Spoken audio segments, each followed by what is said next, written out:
Bonjour à tous et à toutes et bienvenue à l'église protestante baptiste du Chênay-Rocancourt. Et là où vous vous trouvez, je vous invite à tourner votre regard vers Dieu, à pouvoir ouvrir vos cœurs à sa parole et je vous invite à remettre ce culte dans les mains du Seigneur par la prière. Prions le Seigneur. Oui Seigneur Dieu, nous te remercions car tu te révèles à nous dans notre quotidien. Tu vis en nous jour après jour. Ton amour nous comble. Rends-nous attentifs à ta parole, à l'écoute de ce que tu veux nous transmettre à chacun, à chacune, spécifiquement aujourd'hui. Nous te remettons ce culte entre tes mains, que nos louanges venant du cœur te soient agréables. Amen. Et il est écrit au psaume 84, « Combien tes résidences sont aimées, éternel, maître de l'univers.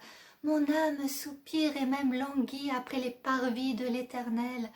Tout mon être pousse des cris de joie vers le Dieu vivant. Même le moineau trouve une maison et l'hirondelle un nid où elle dépose ses petits. Moi je soupire après tes autels, éternel, maître de l'univers, mon roi et mon Dieu. Heureux ceux qui habitent ta maison, ils peuvent te célébrer sans cesse. Mieux vaut un jour dans tes parvis que 1000 ailleurs. Amen, n'est-ce pas vrai? Et je vous invite en effet à chanter ce cantique. Laisse-nous, Seigneur, entrer dans ta maison, car Dieu est un Dieu puissant. Amen.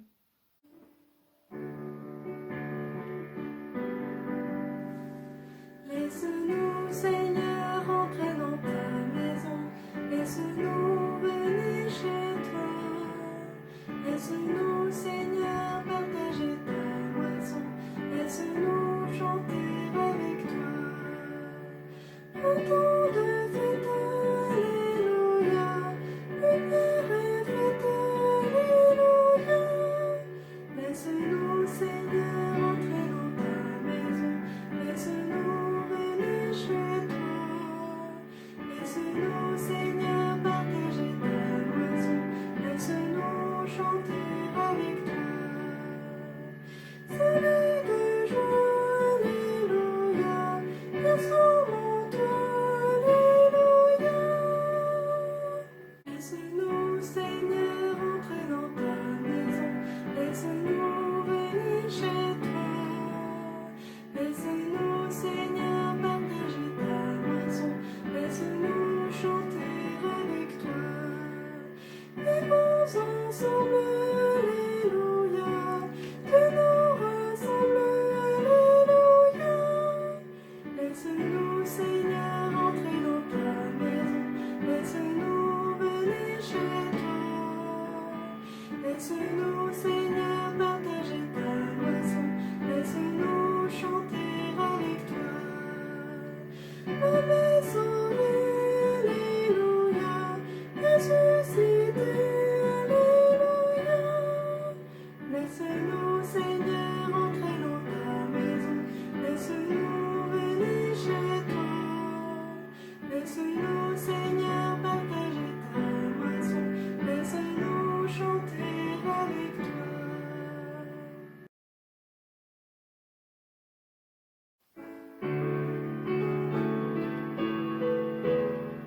Car Dieu est un Dieu puissant et vrai, dans son saint lieu vrai.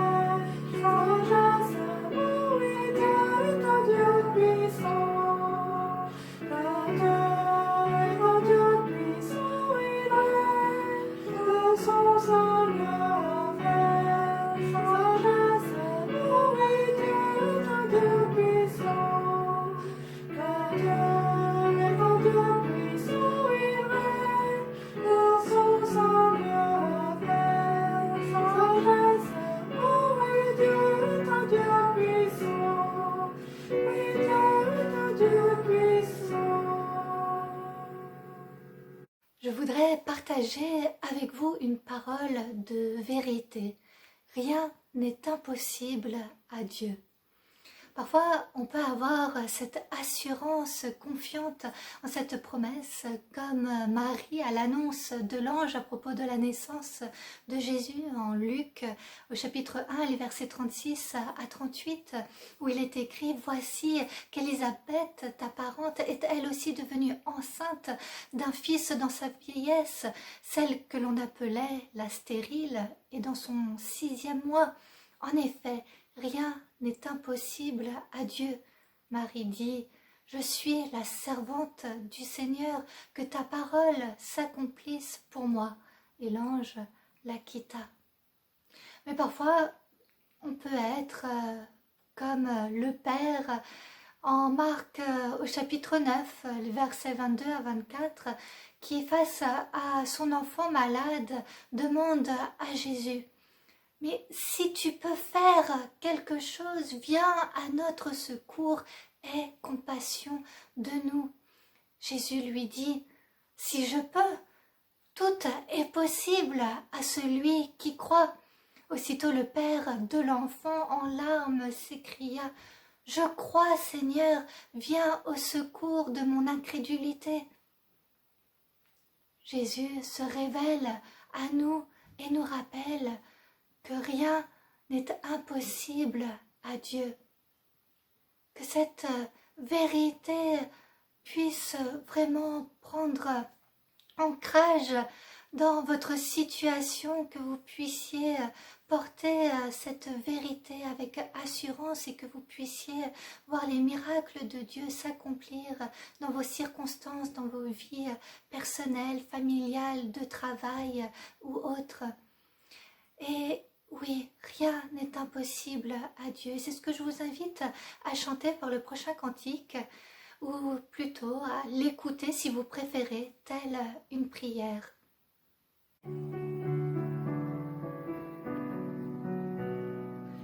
Rien n'est impossible à mon Dieu. Rien n'est impossible à mon Dieu. Oui, tout est possible à celui qui croit. Rien n'est impossible à mon Dieu. Dieu est puissant, il ne ment pas. Il est si grand, il agira. Dieu est souverain pour nous transformer. Il étend sa main sur notre nation. Rien n'est impossible à mon Dieu. Rien n'est impossible à mon Dieu. Oui, tout est possible à celui qui croit. Rien n'est impossible à mon Dieu. Nous avançons pour le servir sous son onction, sans défaillir. Par le Saint-Esprit, nous prophétisons un feu de vie parmi les nations. Rien n'est impossible à mon Dieu. Rien n'est impossible à mon Dieu. Mais tout est possible à celui qui croit. Rien n'est impossible à mon Dieu.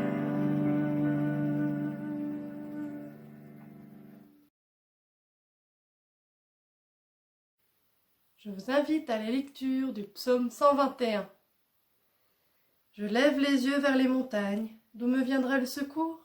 Le secours me vient de l'Éternel qui a fait le ciel et la terre. Qu'il ne permette pas à ton pied de trébucher, qu'il ne somnole pas celui qui te garde. Non, il ne somnole pas, il ne dort pas, celui qui garde Israël. L'Éternel est celui qui te garde, l'Éternel est ton ombre protectrice, il se tient à ta droite. Pendant le jour, le soleil ne te fera pas de mal, ni la lune pendant la nuit. L'Éternel te gardera de tout mal, il gardera ta vie. L'Éternel gardera ton départ et ton arrivée dès maintenant et pour toujours.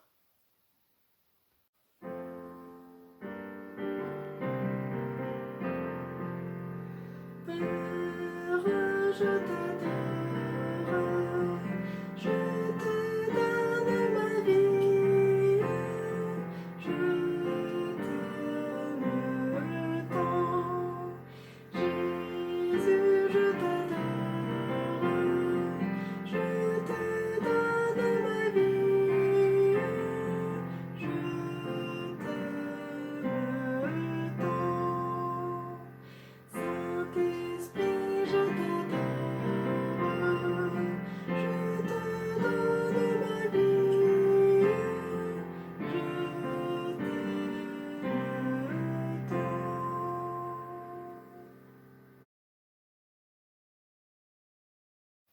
Beaucoup d'entre nous sont des citadins. Et c'est vrai que notre communauté se réunit dans la ville du Chênay. Mais ceux qui vivent au Chênay depuis des années disent qu'il y a 40 ans ou 50 ans, au Chênay, il y avait des champs. Et que là où il y a des immeubles maintenant, eh bien, c'était des champs avec des troupeaux. Alors, je ne sais pas si vous avez déjà vu un troupeau de moutons. On voit le berger qui guide son troupeau avec son chien à ses côtés pour ramener les brebis indisciplinées dans le troupeau. Quelquefois, l'une ou l'autre de ces brebis, l'un ou l'autre de ces moutons décide d'aller voir si l'herbe n'est pas plus belle ailleurs. Il s'écarte. Et si le berger ou le chien du berger n'y prennent pas garde, eh bien cette brebis ou ce mouton peut s'égarer. Alors parfois, nous sommes, nous les êtres humains, comme des moutons, comme des brebis, un peu indisciplinés, qui ont envie d'aller voir si l'herbe n'est pas plus verte ailleurs et qui s'éloignent du chemin que le Seigneur nous a tracé. Parfois, cet éloignement nous mène à vivre des choses très difficiles, des moments extrêmement pénibles, très douloureux.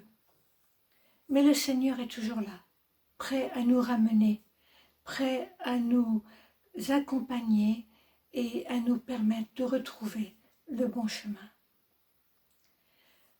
Nous voulons maintenant avoir ce temps pour les enfants, avec une vidéo qui est destinée aux enfants, mais qui est tirée d'un texte biblique et qui, pour nous adultes, peut aussi avoir un enseignement. La vidéo du mouton perdu.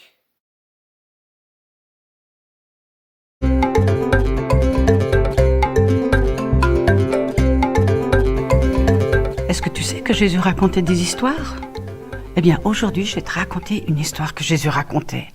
C'est l'histoire d'un berger et de son troupeau de moutons. Mais pourquoi est-ce que Jésus raconte une histoire de berger ? Eh bien, c'est tout simple. Un berger s'occupe vraiment bien de ses moutons. Tous les matins, il les sort, il les emmène dans les pâturages pour qu'ils puissent se nourrir. Il leur donne à boire. Le soir, il les rentre dans la bergerie. Il ferme bien la porte pour que le loup ou les chiens errants ne viennent pas les embêter. Alors Jésus dit, je suis comme un berger. Je prends bien soin de vous. Je vous écoute, je vous console, je vous accompagne. Et c'est pour ça que je raconte une histoire de berger. Le soir, comme je te disais tout à l'heure, le soir, le berger fait rentrer ses moutons dans la bergerie et il les compte. Il a un grand troupeau, 1, 2, 3, 60, 70, 80, 90, 98, 90... Attends, là je me suis trompée. Allez, je recommence. 95, 96, 97, 98, 99... Mais non, il m'en manque un. Mais où est-ce qu'il est ? Où est-ce qu'il est parti ? Pourquoi est-ce qu'il n'est pas rentré ? Alors le berger met tous ses moutons dans la bergerie, il ferme la porte et dit « Mais qu'est-ce que je vais faire ? Il fait nuit, j'ai travaillé toute la journée, qu'est-ce que je fais ? Mais un mouton, c'est important. Il est perdu, il est tout seul dans la nuit. » Alors le berger décide de retourner en arrière. Il prend sa canne, il prend son manteau, et hop, le voilà reparti sur les chemins. Il avance, il est pressé, Il cherche. Mouton, mouton. Il s'arrête, il écoute. Et il repart. Et il repart dans les pâturages, dans les collines. Mouton, mouton, mouton, réponds-moi. Il a marché, marché. On ne sait même pas combien de temps il a marché. Il ne s'est pas occupé de savoir s'il avait froid, s'il avait faim, s'il avait soif. Il ne pense qu'à son mouton. Souvent, il s'arrête, il tend l'oreille, il écoute. Oh! Je crois bien que j'entends quelque chose. Il avance. Mais oui, j'entends un petit bêlement. Alors il court, il cherche, il regarde par terre, il regarde dans les buissons. Waouh! Un trou! Mon mouton, il est tombé dans le trou!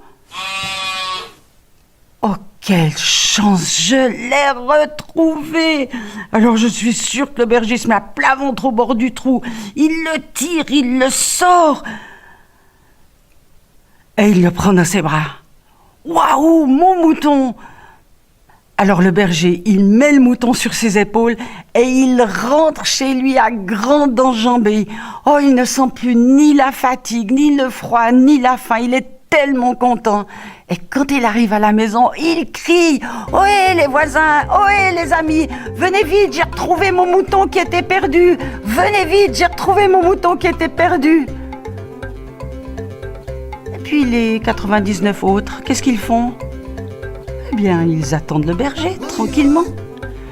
Et le berger, lui, il fait la fête avec ses voisins et avec son mouton.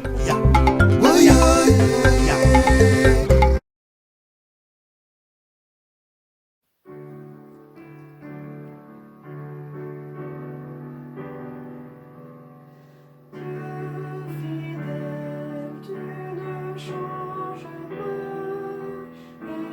éternel, mon rocher, ma paix, Dieu puissant, je m'appuie sur toi, et je crie vers toi, car tu es mon Dieu, oui je crie vers toi, j'ai besoin de toi. Tu es mon roc au jour de la détresse, et si je tombe, tu me relèves. Dans la tempête, ton amour me ramène au port. Tu es mon seul espoir, Seigneur. Dieu fidèle, tu ne changes pas, éternel, mon rocher, ma paix, Dieu puissant, je m'appuie sur toi, et je crie vers toi, car tu es mon Dieu, oui je crie vers toi, j'ai besoin de toi. Tu es mon roc au jour de la détresse, et si je tombe, tu me relèves. Dans la tempête, ton amour me ramène au port. Tu es mon seul espoir, Seigneur.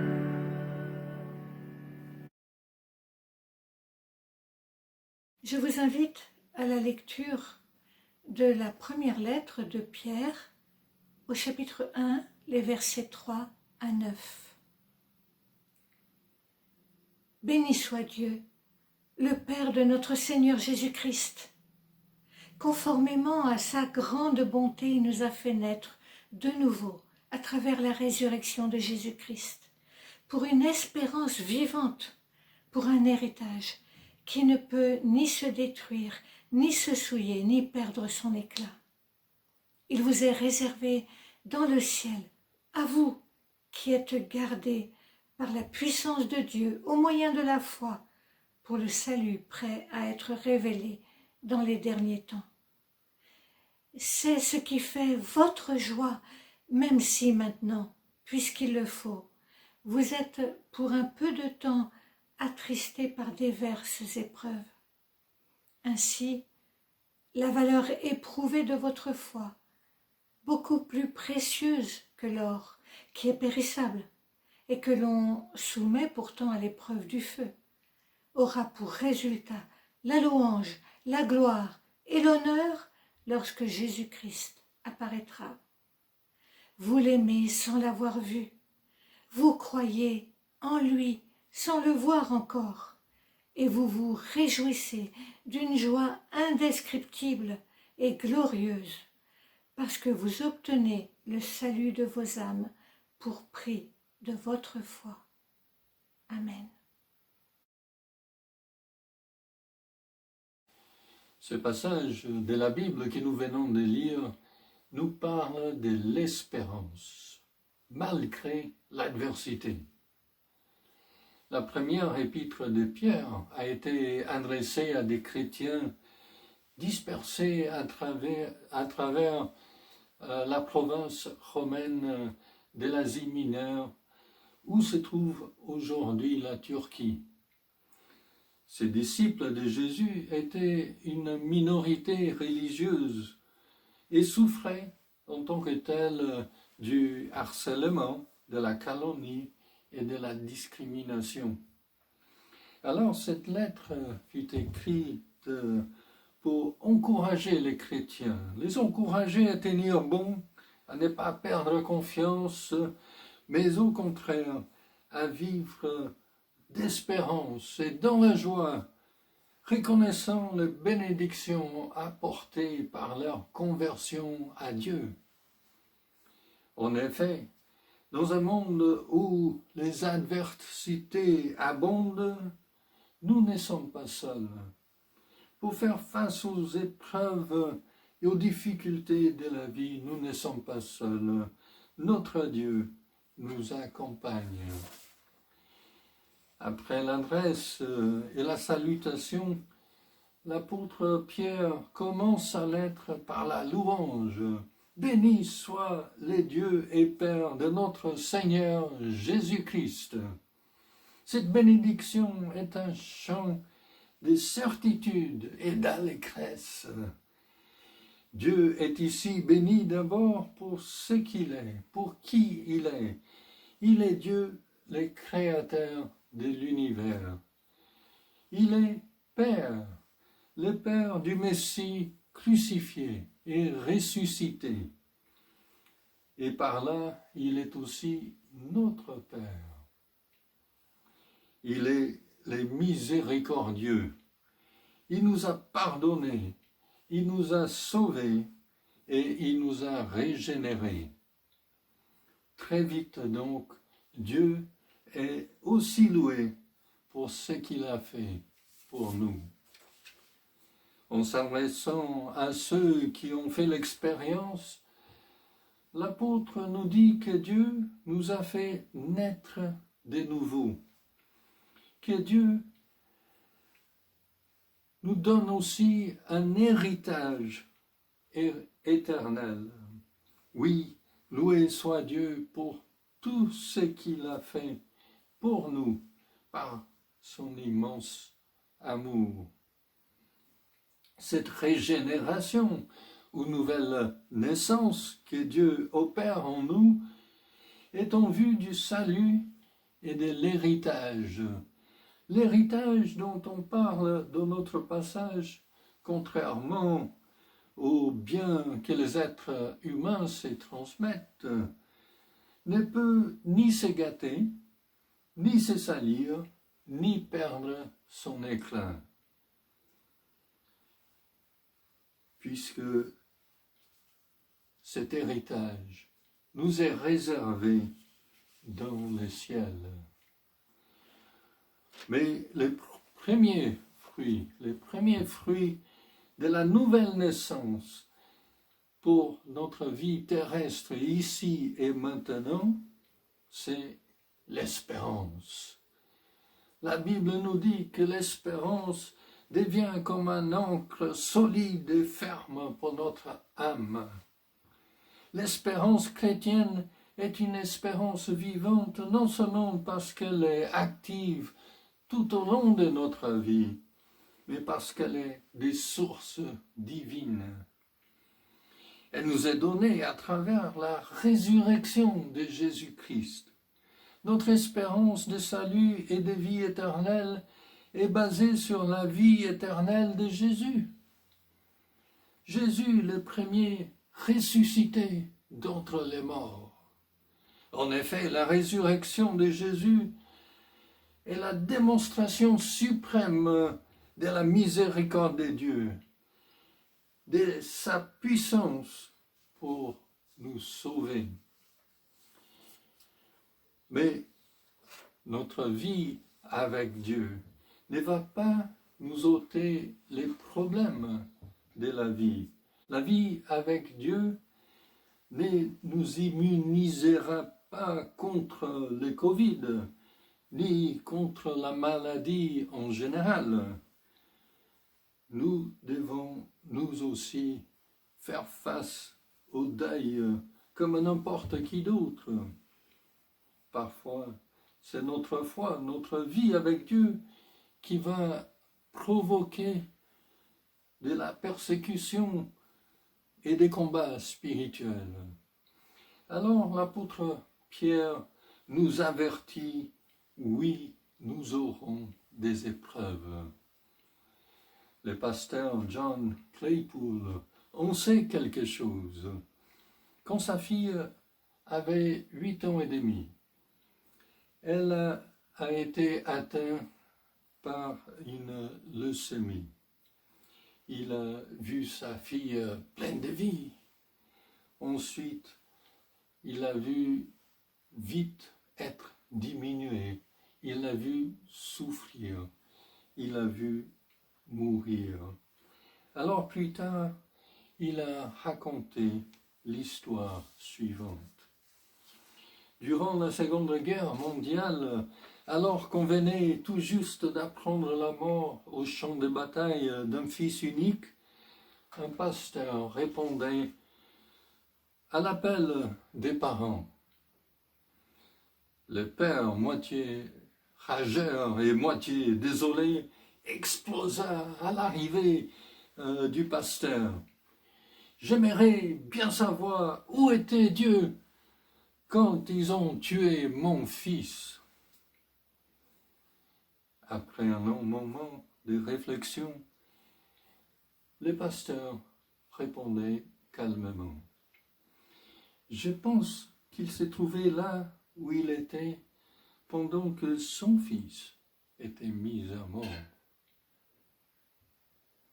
Ces mots eurent un effet bouleversant sur cet homme égaré, car il tirait Dieu de son éloignement en le faisant pénétrer au sein de cette famille en tant que compagnon des souffrances.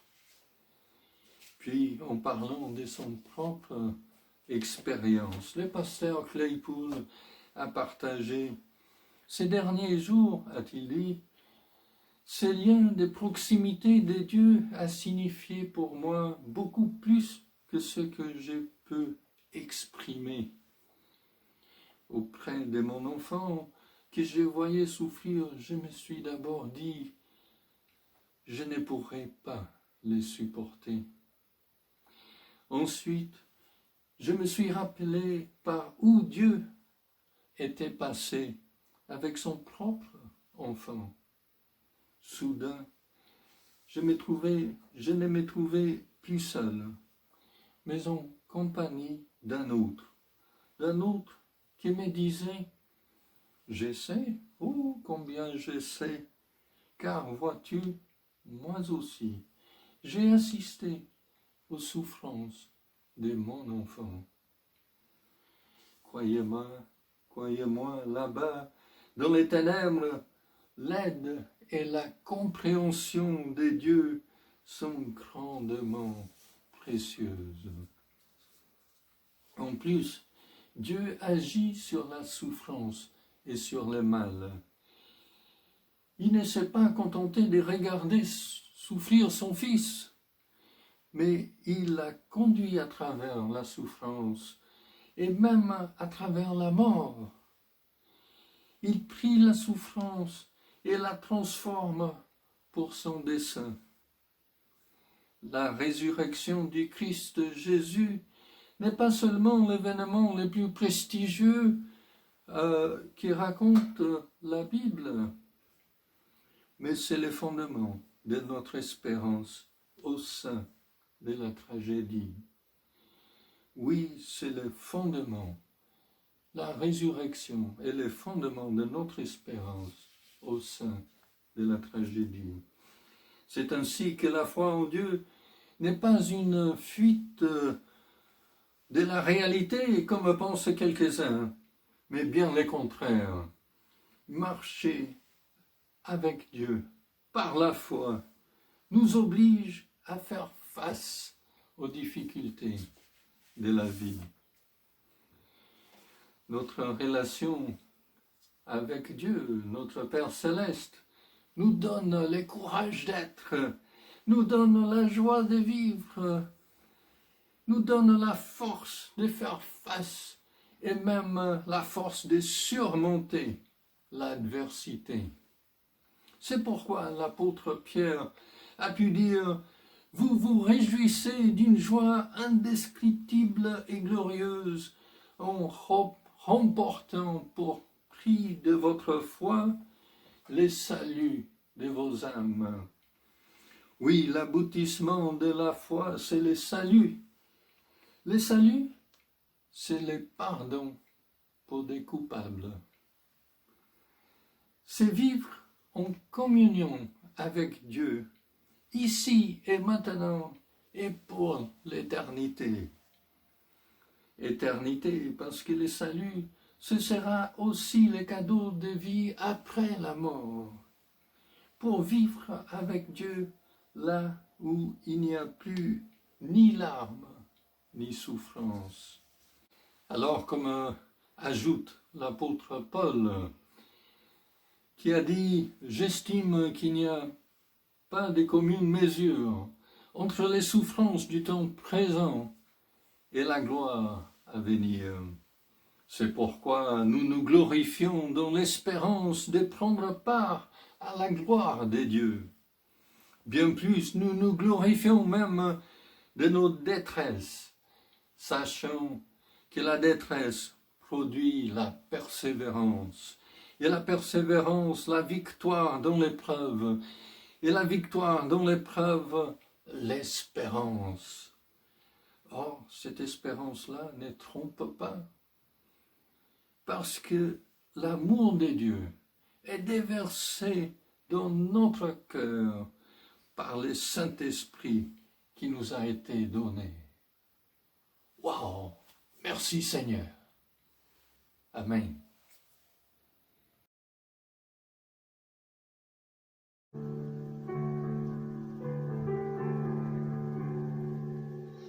Jésus, sois le centre, sois ma lumière, sois ma source, Jésus, sois le centre, sois mon espoir, sois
et recevez la bénédiction du Seigneur. Que l'Éternel nous bénisse et nous garde, que l'Éternel fasse briller son visage sur nous et nous accorde sa grâce, que l'Éternel se tourne vers nous et qu'il nous donne la paix.